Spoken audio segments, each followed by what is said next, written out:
নতুন সরকারি ক্রয় নীতি কার্যকর করা হয়েছে, এটা সম্পূর্ণভাবে ইজিপি ইলেকট্রনিক অনলাইন হবে, একদম 100% অনলাইন হবে। 100% অনলাইন হলে এটা একটু অভিজ্ঞতার ব্যাপার আছে, একটু দ্বিধাদ্বন্দ্ব আছে, এই জন্য একটু সময় লাগছে। কিন্তু এই আমাদের যে এত সংস্কার করেছি তার মধ্যে এই একটা সংস্কারের সুফল আমরা ইতিমধ্যে দেখতে পাচ্ছি। সরকারের যে নতুন ক্রয় নীতি, পাবলিক প্রকিউরমেন্ট অ্যাক্ট, যেটা নতুন বই বেরিয়েছে, বাজারেও বই পাওয়া যায় এখন, বেসরকারিভাবে বইটা মুদ্রিত রয়েছে।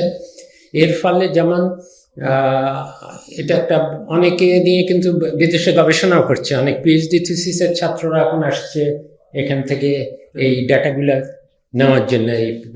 যে এই ক্রয় নীতির আগে প্রকল্পগুলো কীরকম ছিল, কিভাবে টেন্ডার হতো, আর নতুন নীতির ফলে টেন্ডারগুলো কীরকম হচ্ছে, এরকম তো সাধারণত পাওয়া যায় না। সাধারণত এই ধরনের সুযোগ পাওয়া যায় না। বিদেশি কোনো গবেষক তো এসে বলতে পারে না যে আপনারা কিছু প্রকল্পকে এইভাবে টেন্ডার করেন, কিছু প্রকল্পকে ওইভাবে টেন্ডার করেন, তাহলে তুলনা করে দেখা যায় যে কোন ধরনের টেন্ডার ভালো। এই জন্য গবেষকরা অপেক্ষা করে থাকেন, দেশি গবেষকরা যারা প্রত্যেকদিন পত্রিকায় বলেন তারা না, বিদেশে যারা পিএইচডি করছেন বা এ বিষয়ে র্যান্ডমাইজড এক্সপেরিমেন্ট অনেক জার্নাল পেপার লেখেন, তারা কিন্তু এখনই এসে ডাটা সংগ্রহ করছেন যে এই নতুন প্রকল্প এই ক্রয় নীতির ফলে দুই একটা সুফল আমরা দেখতে পাচ্ছি।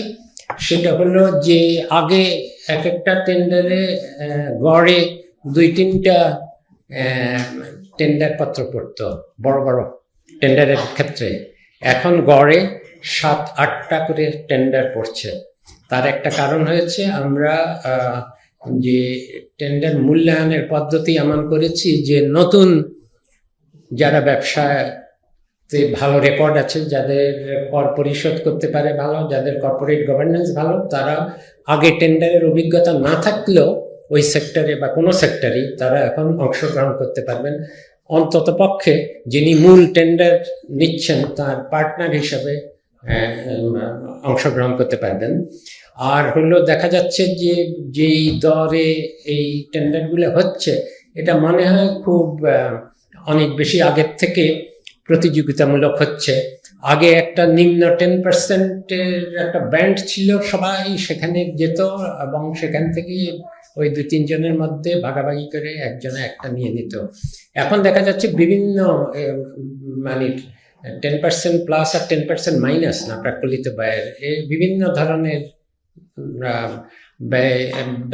টেন্ডার আসছে, বিভিন্ন ব্যয়ের টেন্ডার আসছে। তার মধ্য থেকে বোঝা যায় যে প্রতিযোগিতা হচ্ছে এবং তাদের থেকে ওই মূল্যায়ন করে কার ব্যয় কম সেই সঙ্গে অন্যান্য সবকিছু যোগ করে এই টেন্ডারগুলো করা হচ্ছে। যাই হোক, আরেকটা কারণও প্রকল্পের গতি কমে গেছে, সেটা হলো এখন থেকে আমরা যত নতুন প্রকল্প একনিক থেকে বা আমার পর্যায়ে অনুমোদন করছি, সবখানে কিছু শর্ত লাগিয়ে দিচ্ছি। আগে এই ধরনের শর্ত সাপেক্ষ প্রকল্প অনুমোদন হতো না।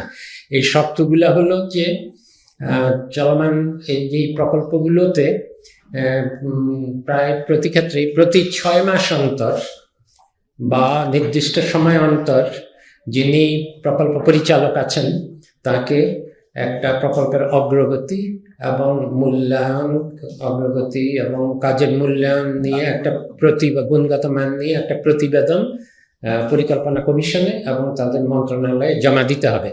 এবং কিছু কিছু ক্ষেত্রে যেখানে যেমন বিশ্ববিদ্যালয়ের নির্মাণ, অনেকগুলো প্রকল্প আছে, নতুন ভবন তৈরি, এসব ক্ষেত্রে প্রকল্প চলাকালীন সময়ে মধ্যমেয়াদী সময়ে নিরপেক্ষ বাইরের বিশেষজ্ঞ এনে, বিশেষজ্ঞ কমিটি এনে মূল্যায়ন করতে হবে এই কাজগুলো কি, এই ভবন নির্মাণ এগুলো কি ভালো গুণগত মানের দিক থেকে ভালো হচ্ছে কিনা এবং এগুলো প্রকল্পের যেই ছক ছিল সেই অনুযায়ী হচ্ছে কিনা।